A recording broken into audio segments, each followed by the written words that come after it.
Excuse me ভাইয়া, ভাইয়া আমার না খুব দরকার, বুঝছেন, আমার না একটু যেতে হবে, প্লিজ আপনি আপনার অটোটা দিয়ে দিন না আমাকে। আপু সরি, আসলে আমার ইন্টারভিউ আছে একটু পরেই, আমার ইমার্জেন্সি এখনই যাওয়া লাগবে। আমি তো এই অটো আপনাকে দিতে পারতেছি না, আপনি দয়া করে অন্য একটা অটো দেখে চলে যান। ভাইয়া প্লিজ, আমি বুঝতে পারতেছি আপনার ইমার্জেন্সি, আপনি ইন্টারভিউ দিতে যাচ্ছেন, এদিকে আমার যাওয়াটা খুব জরুরি। ভাইয়া প্লিজ প্লিজ, আমি আশেপাশে কোনো অটো পাচ্ছি না, আপনার কাছে হাত জোড় করতে চাই, আপনার অটোটা দিয়ে দেন। কিন্তু আচ্ছা ঠিক আছে, এইভাবে বলতে হবে না।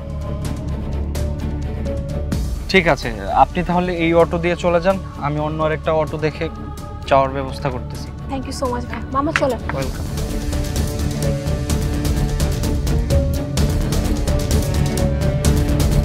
কি একটা সিচুয়েশনে পড়লাম, একটু পরে ইন্টারভিউ, এখন অটো কই পাই? কোথাও তো কোনো অটোই নাই।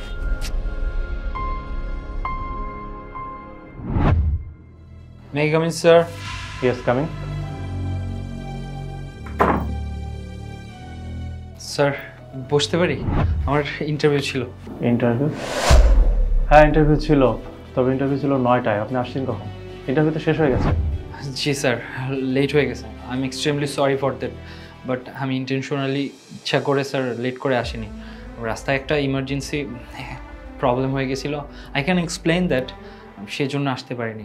দেখুন, আপনার রাস্তায় কি হয়েছে না হয়েছে এটা শোনার আমার কোনো দরকার নেই। আপনাকে কল টাইমে ইন্টারভিউ আসার কথা ছিল, কিন্তু আপনি আসতে পারেন নাই। আপনি তো ইরেসপন্সিবল। আপনাকে তো আমাদের কোম্পানিতে কোনো চাকরি দেবো না। চাকরি কি দেবো? আপনার তো ইন্টারভিউ নেবো না। প্লিজ আপনি আসতে পারেন। স্যার আমি তো বললাম যে আমি ইচ্ছা করে লেট করিনি, আমার টাইম সেন্স সব কিছুই ভালোভাবে জানা আছে। আর ইন্টারভিউর জন্য আমি সময় হাতে নিয়ে বের হয়েছিলাম, কিন্তু হঠাৎ করে রাস্তায় খুবই একটা ইমার্জেন্সি প্রবলেম ফেস করতেছে, সেজন্য লেট হয়ে গেছে। আপনি স্যার প্লিজ আমার ইন্টারভিউটা নেন, ইন্টারভিউ নেওয়ার পর যদি আমি ইন্টারভিউ ভালো না করি আমাকে আপনার জব দিতে হবে না, কোনো প্রবলেম নাই, বাট প্লিজ স্যার আমাকে ইন্টারভিউটা দেওয়ার সুযোগ দেন প্লিজ। কি বললেন? আপনার ইন্টারভিউ নেবো তাই না?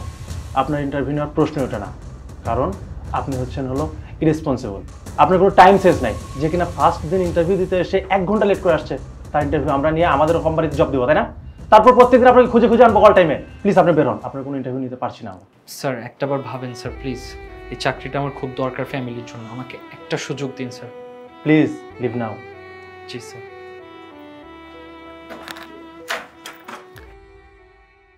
এক্সকিউজ মি, আপনি এখানে কি করছেন? আপনি ওই যে তখন আপনাকে বলছিলাম না যে আমার ইন্টারভিউ ছিল, এখানেই ছিল, ইন্টারভিউর জন্য আসছিলাম, যদিও ইন্টারভিউটা হয়নি। বাই দ্য ওয়ে আপনি এখানে কেন? আর তখন আপনি বলছিলেন আপনার খুব একটা ইমার্জেন্সি আছে, খুব প্রবলেম হতে পারে, ওটা কি সলভ হয়েছে নাকি প্রবলেম আছে এখনো? বেসিক্যালি আমার মা হঠাৎ করে অসুস্থ হয়ে পড়েছিল, আমাকে হসপিটালে যেতে হতো, আর এই সময় আমার গাড়িটা নষ্ট হয়ে যায়। আশেপাশে আমি কোনো অটোরিকশা পাইনি, তাই তো আমি আপনার কাছে ছুটে এসেছিলাম। আপনার কাছ থেকে অটোরিকশাটা নিয়ে আমি হসপিটালে গিয়েছি। বাই দ্য ওয়ে, আপনার ইন্টারভিউ কেমন হলো? ওই তো বললাম ইন্টারভিউ আসলে হয়নি, ইন্টারভিউ হলে হয়তো ভালোই হতো, প্রিপারেশন ভালো ছিল। ইটস ওকে, প্রবলেম নাই। আসলে তখন আপনাকে তো বলছিলাম যে আমার সময় ছিল না বেশি, তখন অটোটা আপনার দরকার ছিল, আপনাকে দিয়ে দিলাম।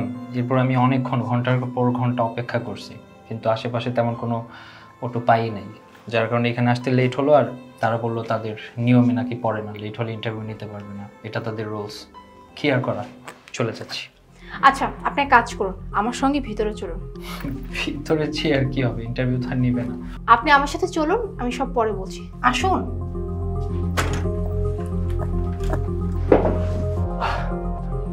Good morning ma'am. আচ্ছা মিস্টার মারুফ, ওনার ইন্টারভিউ আপনি কেন নেননি? ম্যাম উনি টাইম মতো আসতে পারে নাই, 1 ঘন্টা লেট করে আসছে, এই জন্য ওনার ইন্টারভিউ নেই নাই। উনি যে লেট করে আসছে, আপনি কি কোনো কারণ জিজ্ঞেস করেছেন ওনাকে যে ওনার আসলে কেন আসতে লেট হয়েছে? না ম্যাম, আমি কোনো কারণ জিজ্ঞেস করিনি। কেন? এই মানুষটা যখন ইন্টারভিউ দিতে আসছে, তার যখন লেট হয়েছে, নিশ্চয়ই কোনো কারণ ছিল। হ্যাঁ, কারণ ছাড়া তো কোনো মানুষ কখনোই লেট করে না ইন্টারভিউতে। আপনার কি উচিত ছিল? আপনার উচিত ছিল তাকে জিজ্ঞেস করা যে আপনার দেরি কেন হয়েছে বা কি হয়েছিল, তাই না? আর আমার যতটুকু মনে হয় উনি আপনাকে বলার ট্রাই করেছিল, বাট আপনি কথা শুনেননি। কেন? আপনাকে আমি এখানে ইন্টারভিউ নেওয়ার জন্য কি এর জন্য রেখেছি? আসলে ম্যাম, ওনার মতো মানুষকে যদি আমাদের কোম্পানিতে জব দিই, উনি টাইম মেনটেন করতে পারবে না। কারণ ফার্স্ট দিন ইন্টারভিউ দিতে যে মানুষ লেট করে আসছে, তার আর কি ইন্টারভিউ নেব, এই জন্য তার সাথে কোনো কথা না বলে বের করে দিয়েছি। দেখুন, এরকম কোনো এক্সপ্লেনেশন এখন আমি শুনতে চাই না। আপনাকে আমি এই দায়িত্ব দিয়েছি যাতে করে আপনি দায়িত্বটা খুব ভালো মতো পালন করেন। আর আপনি কি না এখানে বসে এই চেয়ারের অবমাননা করে আপনি তাকে বের করে দিয়েছেন, তার কোনো কথাই শুনতে চাননি, তাই না? যাই হোক, আপনার কাছ থেকে এটা আমি আশা করিনি। Sorry ma'am. দাঁড়িয়ে আছেন কেন? জলদি যান, গিয়ে ওনার জন্য জয়েনিং লেটার রেডি করুন, আমি ওনার ইন্টারভিউ নিচ্ছি। জি ম্যাম।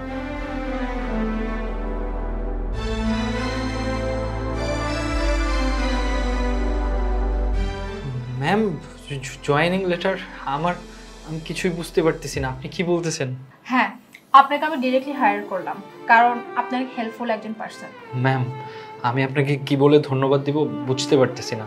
ছোটবেলা থেকেই শুনে আসছিলাম যে nature has its own return. কারো উপকার করলে সে উপকারটা আবার ফেরত আসে কোনো না কোনোভাবে। আজকে সেটার প্রমাণ আমি নিজে পেলাম। Thank you so much ma'am. আমি আমার দায়িত্ব সর্বোচ্চ চেষ্টা করব যেন সঠিকভাবে পালন করতে পারি।